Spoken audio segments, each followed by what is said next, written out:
Okay, hi brothers and sisters. I had wrote in under my last video the comment that I would probably be making a video on Draco, the constellation, and what we so far have pieced together on that. And we're not saying we're 100% right, but it certainly sure looks that way when you factor in all of the information that we find in the Bible. So we're going to begin. I'm going to read the comment under my video because it's just simply the easiest place for me to begin. I should have made sure all the tabs were there before. Come on. Okay, because I'm looking for the information here. But anyway, come on. There we go. Sorry, it's so slow. I have quite a few tabs pulled up for this study. So we kind of looked at Draco in the last video, and then under that last video I posted this. Let me see here, I'll move down to the comment. So I say we know beyond a shadow of a doubt. Well, we have a strong inclination to believe that it is beyond a shadow of a doubt. This is the heavenly battle. Without the head and Draco wrapped around the pole star, the heavens have gotten thrown into chaos. And I write in the bracket, study is required, and it is. And we will continue to investigate long after this video, I'm sure. So I posted a link to the Draco constellation, and it tells us in that Wikipedia on the Draco constellation that Draco at one time was wrapped around the pole star, which was its head. That pole star is now in Ursa Minor. But the pole star was the head in Draco that got cast down, and I truly believe it is. The more study I have done, and the verses that validates that. So where do we see this in the Bible? Well, we see it in Numbers 21 verse 8. Then the Lord said to Moses, make a fiery serpent and mount it on a pole. When anyone who is bitten looks at it, he will live, or she will live. So Moses made a bronze snake and mounted it on a pole. If anyone who was bitten looked at the bronze snake, he would live. So we are shown that the serpent represented the wise women in the nation of Israel, whom the men, the 10 kings, remember there's 10 tribes in the north kingdom called Israel. 10 toes on the idol in Daniel 2. Rejected the wise women in Israel for the harlot spirit that had been sent in by Balaam and Balak to poison the men, and then it tells us in different passages that the plague break in upon them. And we've discovered what that plague was, right? It was the worship of Baal as your Lord and God. This is all allegorical, and we now understand, or believe, at least I do, that it is 10 planets. I think it might be 10 planets in the Draco constellation that is ruled by 10 kings with the 7 crowns, harlot spirit dark. Now I have some of this information a little bit off, so we're going to continue to investigate and look at that information probably near the end of this video. Who supported them in their wicked rule and reign. Now I say 7 because it says the Lord has birthed 7. Now they want to stick sons there, but it doesn't make sense in the context which we've looked at. It's got to be 7 daughters. It can't be sons. Because she who has birthed many sons, right? And then they say, then she who birthed 7 sons. Well, sorry, it don't make no sense. It's 7 daughters is what we're looking at. And for those who watch that video, you know what I'm talking about. So, so that is the 10 planets in the Draco constellation that is ruled by 10 kings with the 7 crowns, harlot spirit daughters who support them in their wicked rule and reign, who Mikael, she who is like God, the daughter of Israel, Zion, rises to battle against the dragon for the restoration of her children back to God's covenant and not man's. She is also pictured as the child that gets caught up to God's throne to rule with the scepter of iron. She has to crush the toes, or the 10 kings, in the constellation of Draco.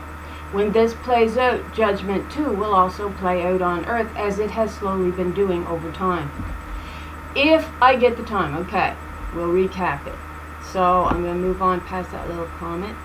I believe, I have said this before, that they can see us from the other side of the wall. Now it speaks of this wall in the Draco constellation. I'll scroll down here right quick and read it to you what it says. Oh, I guess I should have hit on each tab to bring them up before I started to record. So down here it says, where is it? The Hercules, the Corona Borealis Great Wall, possibly the largest known structure in the universe, covers a part of the southern region of Draco. So we're looking at a wall there, and that became very important in our studies, of course. So what does it say?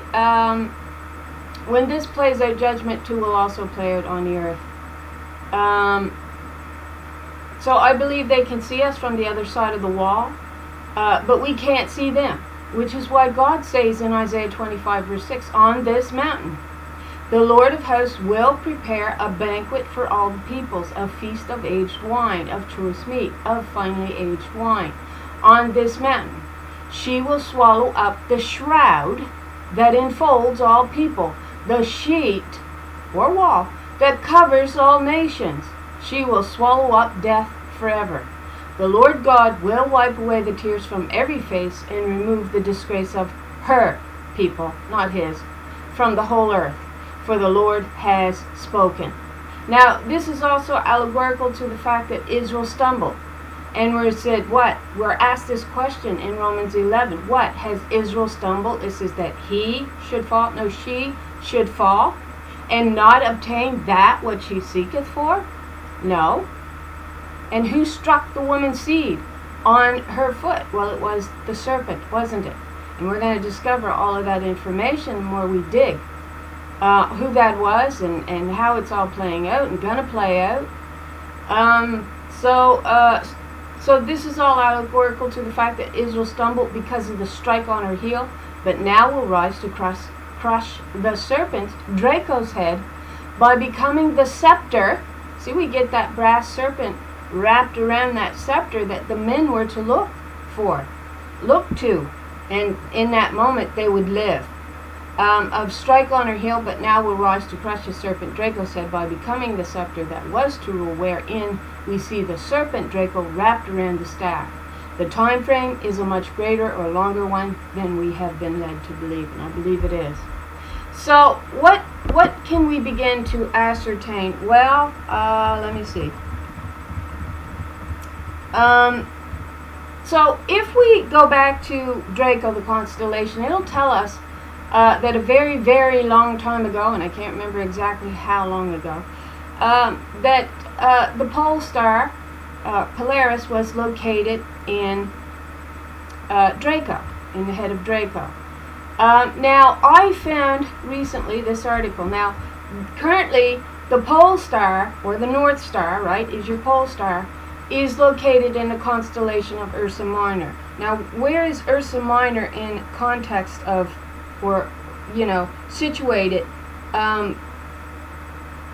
in connection to Draco?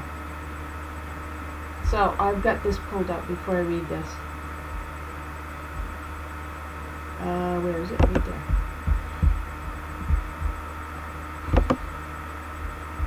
Nope, that's not the answer I want.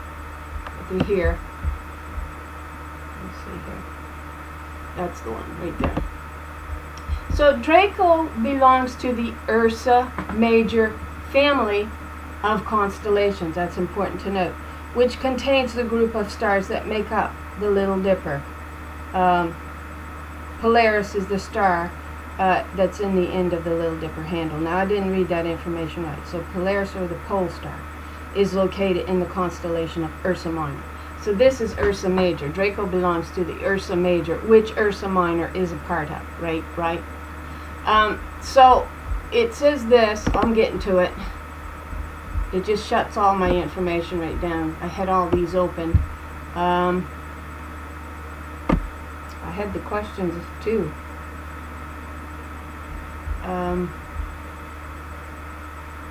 Right there. This is the one I was looking for. So, between which two constellations can you find Draco? Draco stars are not very bright. The head of the dragon consists of 4 stars: Beta, Gamma, Nu, and Xi Draconis.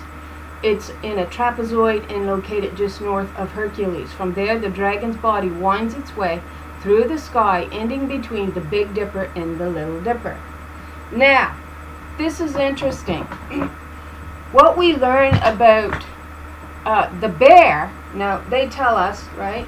And I've got the picture here, so I'll go back to my camera real quick so I know what I'm doing here. Okay, so they tell us, right? This is, forget it. Can't see which way I'm going. Is the Big Dipper. That's Ursa Major, right? And between Ursa Major and Ursa Minor is the tail, supposedly, of Draco. Now, this is what it says in Job 38, verse 32. Can you bring forth the constellations in their seasons, or lead out the bear with her cubs? Now, what does the bear say in Hosea 13, verse 8? This is very important. Like a bear robbed of her cubs. Remember, Draco's between this one, which, by the way, looks like a she-goat, and the bottom double stars, 3 groups of double stars. It was called the 3 leaps of the gazelle. A gazelle is a lot like a she-goat, isn't it? And we've studied the lilies of the covenant that was denied their covenant in the beginning were also called she-goats. That's what we understood. But here they'll want to tell you that this form, you see that really the head of the goat, whoops, they'll tell us that that's the tail of the bear. So things definitely change. I don't know how many bears it's got tails that long. Maybe there is bears that's got tails that long. But not here in North America, they certainly don't. Not here in Canada. Not to my understanding, they don't. So Hosea 13, verse 8. Like a bear robbed of her cubs, I will attack them, and I will tear open their chests. Whose chest is she talking about? Well, it sounds like Draco, doesn't it? Why their chests? Why their chests? Well, we know because Adam daubed over his wall. He whitewashed it. And whitewash, we discovered, meant lies, a religious lie and law. That's what we discovered. It's not true. So she's going to rip open the chest, right? It also links up to the verse in Ezekiel 13, where she says, I'll send a whirlwind to take this wall down, right? So we're getting it all. So I will tear open their chests. There I will devour them like a lioness. There we got Ariel. Like a wild beast would tear them apart. Now, in that verse, when I brought that up, it brought in the reference verse of Psalm 50. Now, those who's been watching my channel, you know we've been in Psalm 50, where she rebukes him, Adam, who has spoken against the daughter of his own mother. It says, you accused her. It doesn't actually say it right there, I think, but maybe it does. I do have Psalm 50 up, I think. Let me see her. Right there.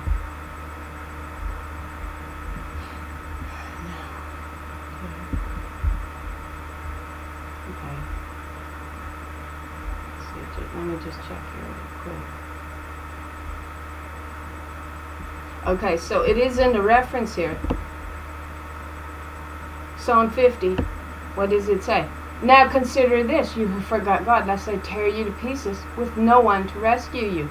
Tear you to pieces like a bear, right? And so she says, you accused me. I believe, let's hit on it, right?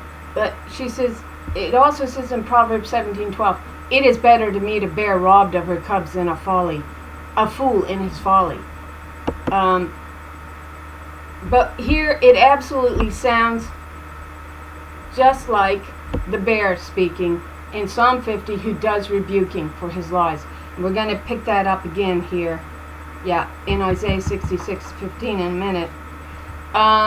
You have done these things and I kept silent. So that took us to Isaiah 42, she who is travailing to bring forth. You have done these things and I kept silent. You thought I was just like you. You thought I was a man just like you. I'm not, I'm a woman. But now I rebuke you and accuse you to your face. Now consider this, you who forgot God, lest I tear you to pieces. That's the bear here.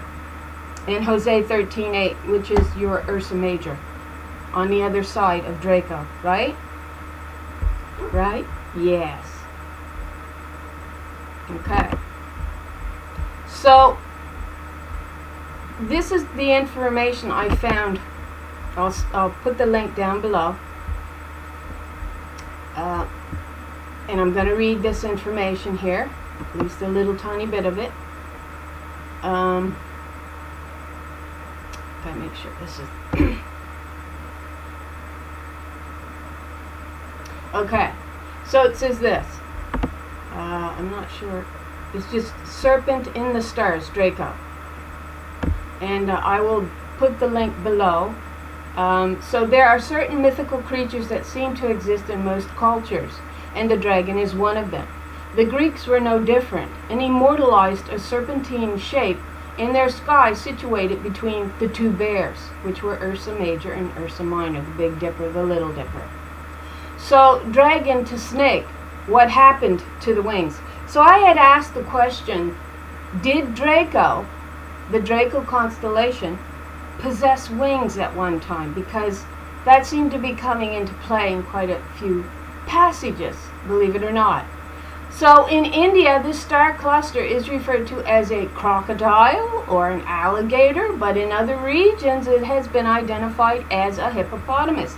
Now here we're going to get a crossover of Draco representing in many passages of your Bible when they speak of the behemoth. Some will put the behemoth as a large hippopotamus.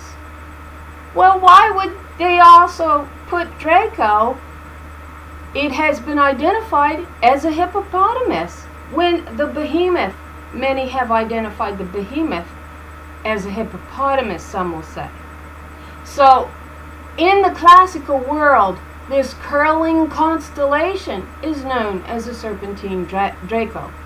The Mesopotamians originally identified wings with the constellation. Now watch this. This is interesting.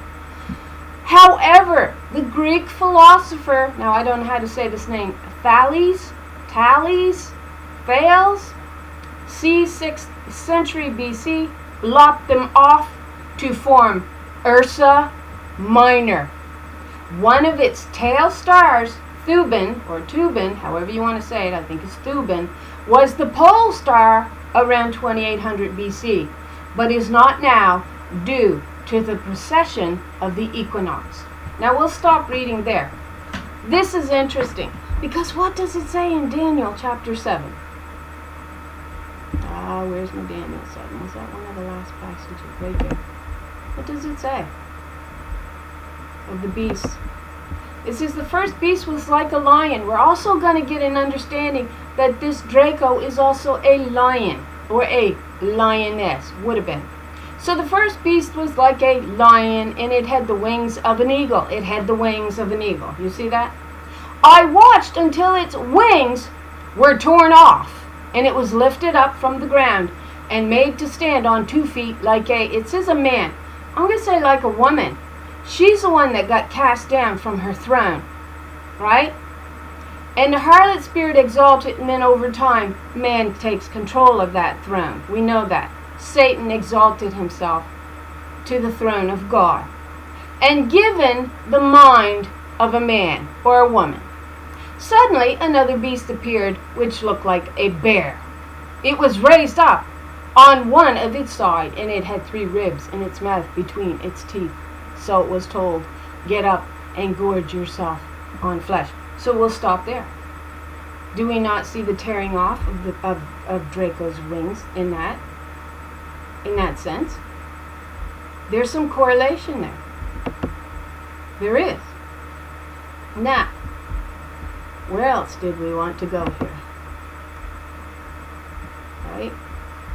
Let me see here. So, what I couldn't get over was the fact that when we speak of God's wrath, we hear fire, fire, fire. And whenever we think of a fire-breathing animal, we'll think of the dragon. We'll also think, to some degree, of a fierce lion or a fierce lioness. Why I think that, and that's why I also think that Daniel 7 is very important in this context because it got its wings ripped off. You know what? It got its heavenly authority cast down. It did. And she's the one that got cast down the first time and lost her throne. Satan is the one that's going to be cast down the last time around. That's what we're told. Okay. So what does it say? We're looking at fire here, and we're just going to read a few verses to show you that fire of God. So Isaiah 9 verse 18, for wickedness burns like a fire that consumes the thorns and briars and kindles the forest thicket which rolls upward and billows of smoke. Now, verse 19, by the wrath of the Lord of hosts the land is scorched, and the people are fuel for the fire. No man even spares his brother. Verse 20, they carve out what is on the right, but they are still hungry. They eat what is on the left, but they are still not satisfied, and each one devours the flesh of his own offspring. Okay, let's scroll down here. Let's see what we got here. I will send him against a godless nation. I will dispatch him against the people destined for my rage, to take spoils and seize plunder and to trample down like clay in the streets. So God says, I will do good or I will do evil. God says, I rule all things. We know that. The Bible tells us this. Behold, the day of the Lord is coming, cruel with fury and burning anger, to make the earth a desolation and to destroy the sinners within. That's Isaiah 13:9. Here we got Isaiah 13:13. Therefore I will make the heavens tremble, and the earth will be shaken from its place at the wrath of the Lord of hosts on the day of her burning anger. Now we get the Lord striking through kings in the day of her wrath or her anger in Psalm 110, and we've looked at that many times. Now we're going to move on to a few more. We don't need a whole lot to make our point because these verses are there, and they all sound like a fire-breathing dragon. So here we go to Isaiah 30. We'll start reading at verse 27. Behold, the name of the Lord cometh from far, burning with her anger, and the burden thereof is heavy. Who had the burden actually placed upon her head? Well, that was the she-goat. Yeah. Had all the burdens of Israel placed upon the top of her head, and then she was cast out to wander in a land not inhabited. That's right. And it was a she-goat. We identified that clearly.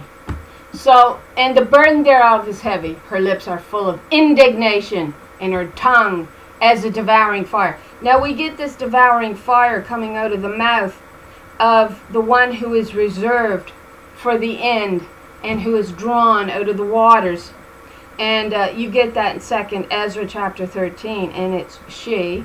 And her breath as an overflowing stream. These are the daughters of Israel, or the daughter of Israel, reborn out of the dust of the earth to where she was cast down into. You watch. And her breath as an overflowing stream shall reach to the midst of the neck, to sift the nations with the sieve of vanity. And there shall be a bridle in the jaws of the people, causing them to go astray or to err. And in her anger she let them have their way. She said, fine, you want to bow down and worship an idol, good enough. So that's the vanity, and she's going to sift them.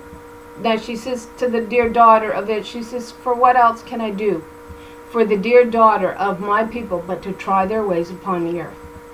So verse 29, ye shall have a song as in the night when a holy solemnity is kept, and gladness of heart as when one goeth with a pipe to come into the mountain. There we go with the mountain that takes you back to what she said, I'm going to destroy this covering cast over all nations, and she'll set the table, right? She'll set the feast on the mountain. So with a pipe to come into the mountain of the Lord, to the mighty one of Israel. Now watch this. Down we scroll here. And the Lord shall cause her glorious voice to be heard, because she remained silent, and shall show the lighting down of her arm. that's her right arm, with the indignation of her anger, and with the flame of a devouring fire, with scattering and tempest and hailstones. For through the voice of the Lord shall the Assyrian. Now I'm going to take that back to Sennacherib, who turned on the spirit of the covenant. So, for through the voice of the Lord shall the Assyrian be beaten down, which smote with a rod. I like that. So Assyria will be shattered by the voice of the Lord, and she will strike with a rod. Now you understand they got the he pronoun all over the place. So this is the one, alright, make sure I'm not missing anything, that has the understanding that leads us right back to that whirlwind that's going to destroy the wall that Adam used, that whitewash, to daub over the lie in his heart, to exalt the harlot spirit, and to shut out the truth, right? So that's the wall in allegory. You get that in allegory actually in Job 31:33. I'm pretty sure it's Job 31:33 when you go in and look at the words. And it says he daubed, he covered, he smeared this wall over, which is also the one she's going to attack here in Hosea 13 verse 8. And then we saw the bear with 3 ribs in its mouth. It's a large picture playing out of the truth. So now I'm probably losing my thought there, but we saw the whirlwind in Ezekiel 13, and this is where we're going to pick it up again. So Isaiah 66 verse 15, for behold, the Lord will come with fire. Her chariots are like a whirlwind to execute. Now that whirlwind, I'll destroy your wall in a tempest wind or a whirlwind, to execute her anger with fury and her rebuke. You see, there's the rebuke we get in Psalm 50, right? I just read it. So to execute her anger with fury and her rebuke with flames of fire. For by fire and by her sword, what's your sword allegorical to? Your word, right? The Lord will execute judgment on all flesh, and many will be slain by the Lord. You know what it looks like? She's taking back her throne. That's what it looks like. And she takes it back with her sword, with her word, after she testifies to the Ancient of Days. And we see this rebuke that she testifies with. Let's take in the whole chapter here. I can open it right up. Should be able to. What does she say? Right? She will rebuke you. So she says this, thou sittest and speakest against thy, not your brother, your sister. That's your accuser, Satan, in the heaven. And when you look Satan up in the New Testament, the Greek for Satan, it means he accuses and he uses the law to do it with. Which is why then you get the controversy of Zion at law, a case at law. Here we get her actually standing up and finally speaking, though she has kept silent for a very long time. Psalm 50, thou sittest and speakest against thy sister. Thou slanderest thine own mother's, not son, daughter. You slandered the women. That's what you did. Let her eyes look upon Zion. Let her be defiled. They accused her of things that she knew not of. That's what they did. That's what Satan has done in the heavens. And he took possession of her throne, and that's how he's done it. Verse 21, these things hast thou done, and I kept silence. Her silence. Now we go to Isaiah 42, and we find her, long time have I held my peace. There goes my nose itching. Now will I go forth as a travailing woman. I will destroy and devour at once. Right? You get the devouring again as the bear. I will lead you in pathways that you have not known. So verse 21, these things hast thou done, and I kept silence. Thou thoughtest that I was altogether a woman just like you. But I will reprove you, or I will rebuke you. Yeah, but I will rebuke you and lay out the case before your eyes. There's your controversy of Zion. When she who is like God, that's the daughter of Israel, daughter of Zion, standing up for her children. What, has Israel stumbled that she should fall after he struck her on her heel and took her throne? What? Has Israel not obtained that which she seeketh for, which was the restoration of her children back to her covenant and her throne? These things you've done, and I've kept silent, but I will rebuke you and lay out the case before you. Understand this, you who have forgotten God, or I will tear you apart, just like the she-bear, and there will be no one to rescue you. Whoever sacrifices a thank offering honors me, and whoever orders their conduct, I will show them the salvation of God. Now, back to Isaiah 15:16. So, for behold, the Lord will come with fire. Her chariots are like a whirlwind, to execute her anger with fury, and her rebuke with flames of fire. This is after she gets the restoration, or the dominion, restored back to her throne. She takes it back. For by fire and by her sword, the Lord will execute judgment on all flesh, and many will be slain by the Lord. Now, just trying to remember if there was anything else there that I wanted to pull up. Psalm 18. We read this in the last video. Verse 7 of Psalm 18. Then the earth shook and trembled, the foundations also. The hills moved and were shaken because she was angry. There went up smoke out of her nostrils, and fire out of her mouth devoured. Coals were kindled by it. We get those coals, of course, kindled by it as the sparks moving amongst the stubble, the wicked. So, verse 9, she bowed the heavens also, and came down, and darkness was under her feet. And she rode upon a cherub and did fly. Yea, she did fly upon the wings of the wind. She made darkness her secret place. Her pavilion round about her were dark waters and thick clouds of the skies. At the brightness that was before her, her thick clouds passed, hailstones and coals of fire. This is all organized. The Lord also thundered in the heavens, and the highest gave her voice. Hailstones and coals of fire. Yea, she sent out her arrows. That's her words. That's right.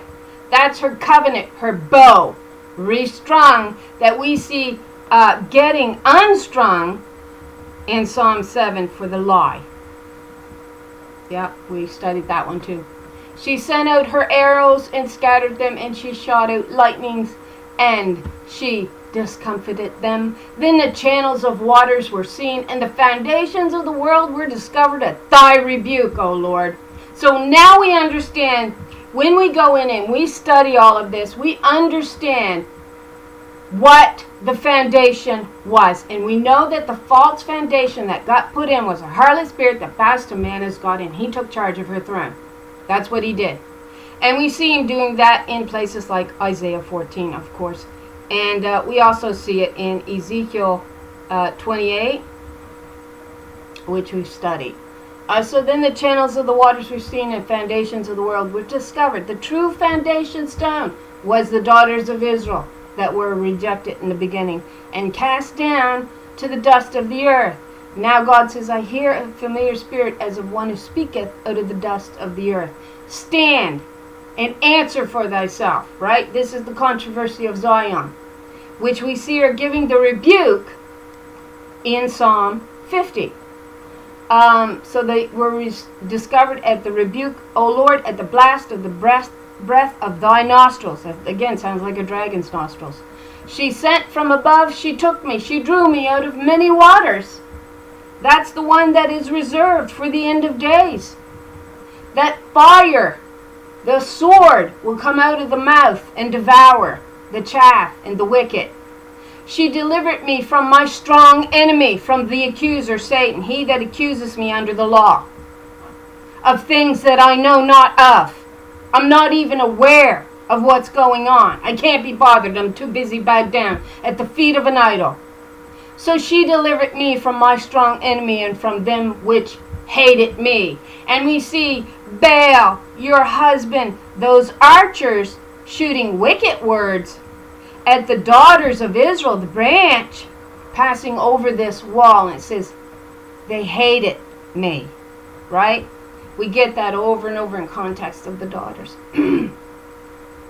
She delivered me from my strong enemy, and from them which hated me, for they were too strong for me. They prevented me in the day of my calamity. We get her calamity in view in Isaiah 22. We've discussed all of this, so I'm not going to do it again. But the Lord was my stay. She brought me forth also into a large place, and she delivered me because she delighted in me. So we'll stop reading there, and we'll move on. And this is where we're going to go to. We're going to find out really how this is all going to play out.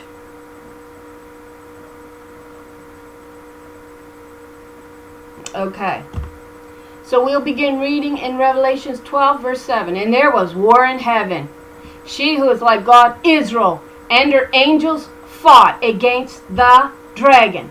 And the dragon fought in his angels, and prevailed not. Neither was their place found any more in heaven. This is her winning her case and taking her throne back. We're going to find that throne in a minute. Verse 9, and the great dragon was cast out. That old Satan, called the devil, and Satan, which deceiveth the whole world, he was cast out into the earth, and his angels were cast out with him. We're getting a change of command there, ain't we? She that got cast down, the wings clipped off, was the heavenly authority getting clipped off. She was the sovereign Lord. And that was how the kingdom was to be ruled, was through the law that came from her mouth, which came from her Lord, which is her mother. So in this case, there's a change of command. We see Satan finally getting cast down to the dust of the earth, which is where she was cast down. We find her in Isaiah 29, Ariel, being under siege, and then God says, I hear a familiar spirit as of one who speaketh out of the dust of the earth, right? And we looked at all that. And I heard a loud voice saying in heaven, now is come salvation and strength in the kingdom of our God, and the power of her anointed one. For the accuser, Satan, Adam, fallen Adam, our accuser, who accused the woman of the original covenant of things that she knew not of, and she went silent. Our brethren, okay, for the accuser of our sisters is cast down, which accused them before our God day and night. And he did. He accused us in the courts of heaven. So we're going to go back up here into verse 8, and it says, and they prevailed not. The dragon and his angels prevailed not. Neither was their place found any more in heaven. Let's go over here and look that up. You know what the word is for place? 5117 Greek. It says a place, region, seat. Okay? So he had a seat somewhere in the heavens. An opportunity. He had an opportunity. You know what dragon is? It means to be keen-sighted. We'll look that word up. I should have had that one pulled up.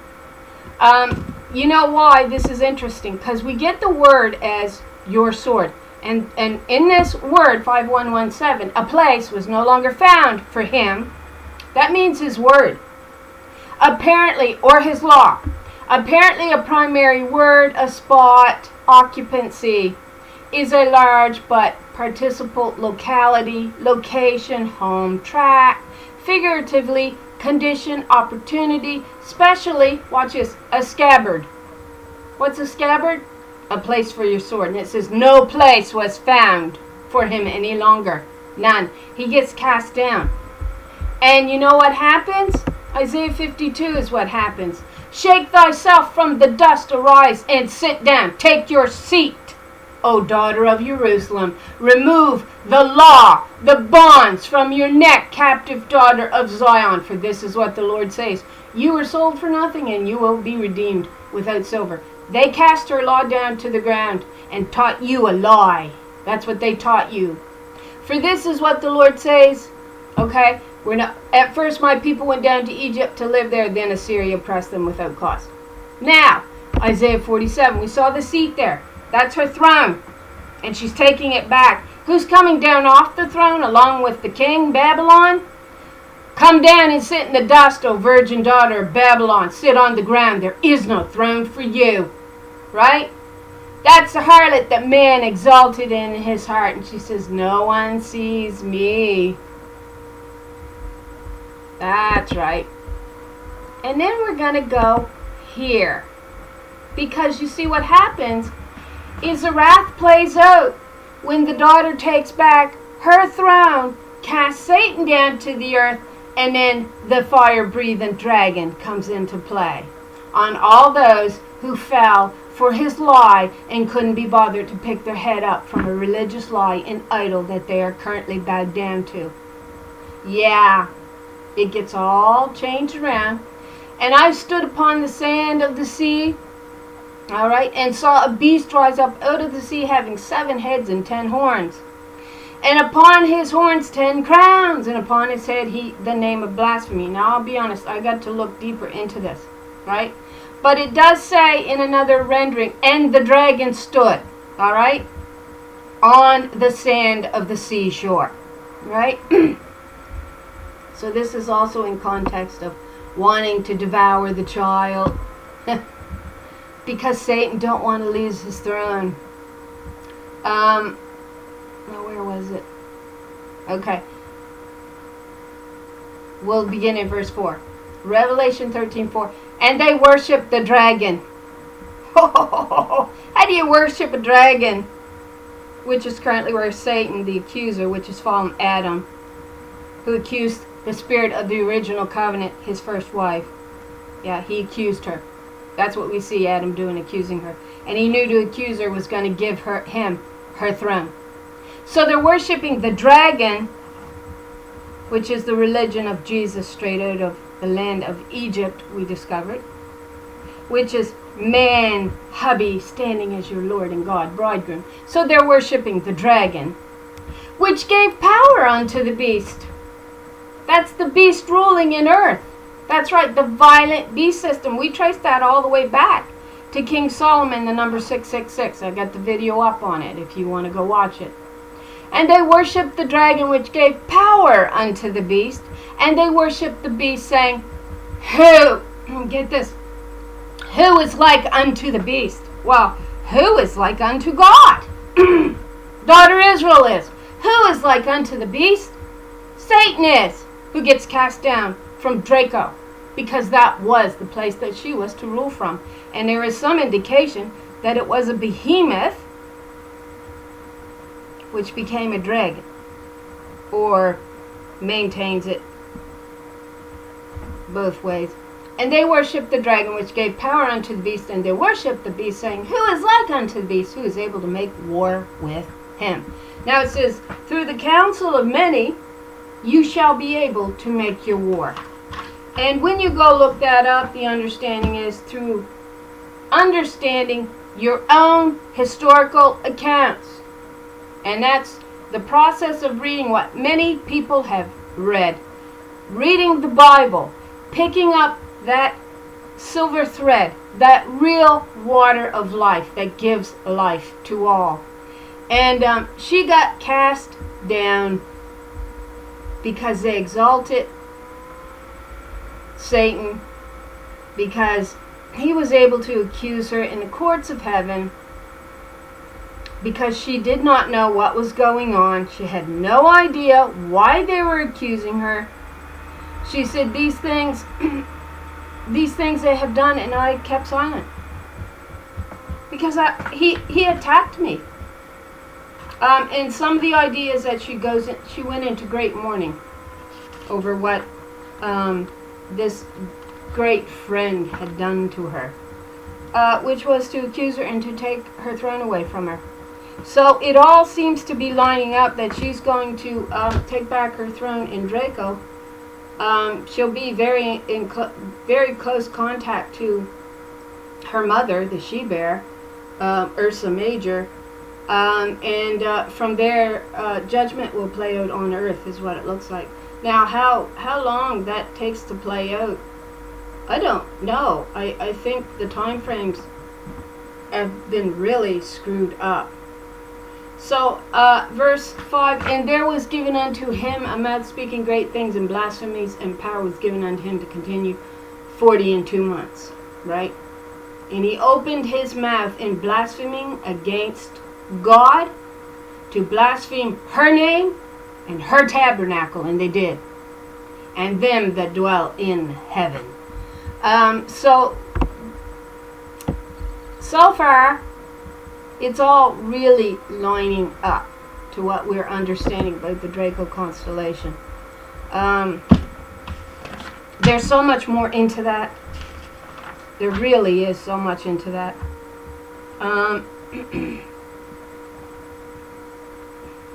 Yeah.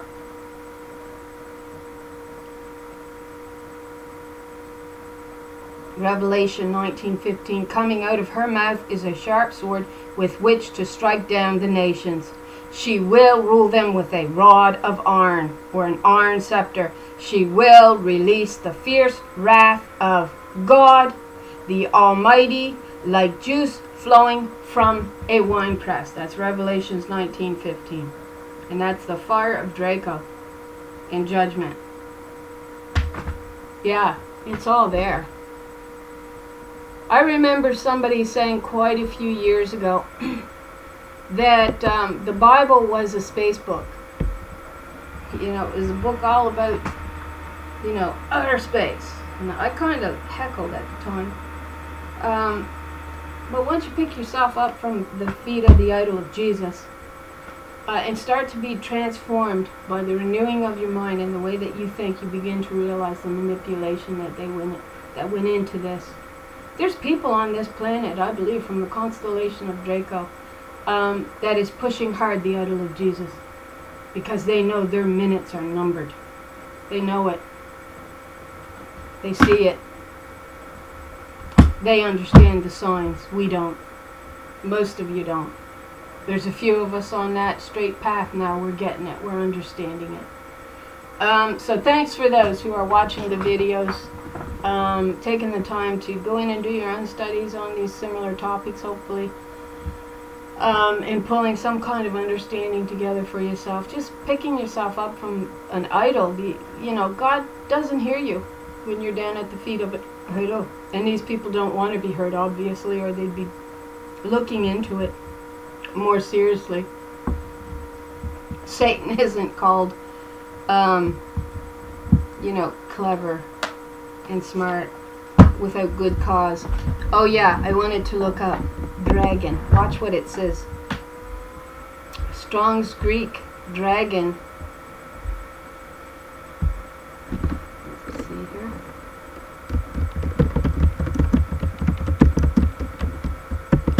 Because this is a description of Satan. Okay, a dragon or a huge serpent, metaphorical of Satan. It means to see is its roots. Properly seeing one. Used of mythical dragons, huge serpents. Get this, seeing their prey from far away. Figuratively, Satan, Revelations 12:7 and 9, exercising his subtle, indirect impact on heathen, not just heathen governments, powers, accomplishing his hellish agenda from behind the scenes. Oh, and indeed he does. Dragon, as a type of serpent, was believed to have incredible insight and able to spot prey in any hiding place. You know what he did?